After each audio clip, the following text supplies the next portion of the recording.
Куда пойти с друзьями, чем заняться вечером после учебы, где воплотить свои идеи в жизнь. Пространство для досуга молодых людей уже определено. Дом молодежи обрел свое место на карте региона. Теперь все силы брошены на его обустройство. По поручению главы республики новый центр будет располагаться при Министерстве молодежной политики и туризма в Магасе на цокольном этаже. Нашему ведомству было передано площадь здания, помещения общей площадью 1000 квадратных метров, из которых, если убрать технические помещения, 956 квадратов для создания молодежного центра.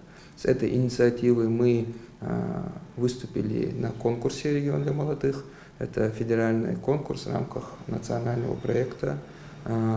Нас поддержали эксперты и руководство Федерального агентства по делам молодежи. Молодых людей ожидает множество пространств. Фудкорт, где будут проводить кулинарные мастер-классы, место досуга с современной техникой, коворкинг-центр, актовый и конференц-залы, медиа и дизайн-точки. Все они будут доступны круглосуточно. Помещение предоставляет уже действующим общественным организациям с условием, что их мероприятия будут охватывать более 400 человек. На данный момент уже есть заявки. Это движение первых, навигаторы детства, юноармейское движение. Мы для них их кабинет разрабатываем с акцентом на их символику. То есть, да, будет основная символика Росмолодежи, но будет добавочная символика этих организаций.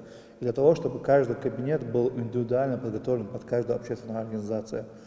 Полные эскизы мы уже отправили, на 98% они уже согласованы, ждем итогового согласования и сразу же приступаем к всей работе. Дом молодежных организаций – так называется будущее пристанище для молодежи со всего региона. Его директор Заурбек Видзижев говорит, здесь позаботились обо всем. От молодых людей достаточно идей. В центре помогут реализовать каждую, снять фильм, запустить социальный проект, открыть курсы любой деятельности. Подумали и о безопасности. Это должно быть безопасно для молодежи, то есть нормальная вентиляция.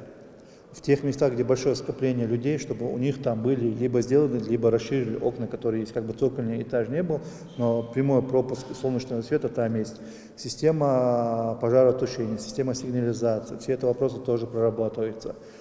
Есть все остальные места, то есть все то, что нужно для полностью законной работы цокольного этажа, мы все это продумали и дальше все это воплотим в жизнь. Министр молодежной политики и туризма республики Адам Альсагов отмечает, самое главное – сделать ярко, цепляюще и интересно для молодежи. На строительство молодежного центра из федерального бюджета выделено 65 миллионов рублей. Начать работы планируют уже в этом месяце, закончить же до конца года. Новый объект станет настоящим центром притяжения для молодых людей, желающих развиваться, творить и реализовывать свои идеи. Амина Зязикова, Алисхан Горовожев, Магаз 24.